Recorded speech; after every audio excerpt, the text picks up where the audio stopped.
Narito ang pang-araw-araw na panalangin sa sentro ng pandaigdigang panalangin sa araw na ito. Ang ating pagbabasa sa banal na kasulatan ay Marcos, Kabanata Pang-5 mga Kabanata 25 hanggang 34. Pinagaling ni Jesus ang isang babae. Kabilang sa naroon ang isang babaeng 12 taon nang dinudugo. Maraming hirap na ang kanyang dinanas dahil sa maraming manggagamot. Naubos na niya ang kanyang ari-arian sa pagpapagamot. Ngunit sa halip na gumaling, lalo pang lumala ang kanyang karamdaman. Nang mabalitaan niya ang tungkol kay Jesus, nakipagsiksikan siya sa karamihan hanggang makalapit sa kanyang likuran at hinawakan ang damit nito. Ganito ang nasa isip niya, tiyak na gagaling ako mahawakan ko lang ang kanyang damit. Noon di tumigil ang kanyang pagdurugo at naramdaman niya sa kanyang katawan na magaling na siya. Naramdaman naman ni Jesus na may kapangyarihang lumabas sa kanya, kaya't lumingon siya sa mga tao at nagtanong, "Sino ang humawak sa damit ko?"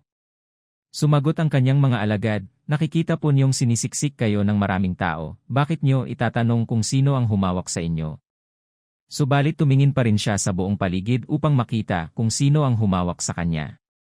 Dahil alam ng babae ang nangyari sa kanya, nanginginig siya sa takot na lumapit kay Jesus, nagpatira pa sa harap niya, at ipinagtapat ang buong katotohanan. Sinabi sa kanya ni Jesus, "Anak, pinagaling ka ng iyong pananampalataya. Lumakad kang payapa. Tapos na ang iyong pagdurusa. Magaling ka na." Sa talatang ito, naniniwala ang isang babae na 12 taon nang dumaranas ng sakit sa pagdurugo na ang paghipo sa damit ni Jesus ay magpapagaling sa kanya. Sa kabila ng maraming nabigong paggamot, nilapitan niya si Jesus nang may pananampalataya, hinipo ang damit nito, at agad na gumaling.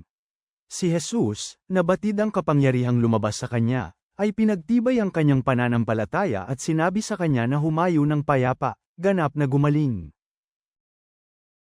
Manalangin tayo, Amang nasa langit, salamat sa kapangyarihang magpagaling at habag na ipinakita ni Jesus sa kwento ng babaeng nagdusa sa loob ng 12 taon.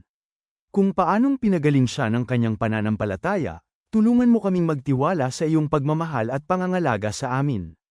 Gabayan mo kami na hanapin ang iyong presensya at makahanap ng kapayapaan at kagalingan sa aming buhay.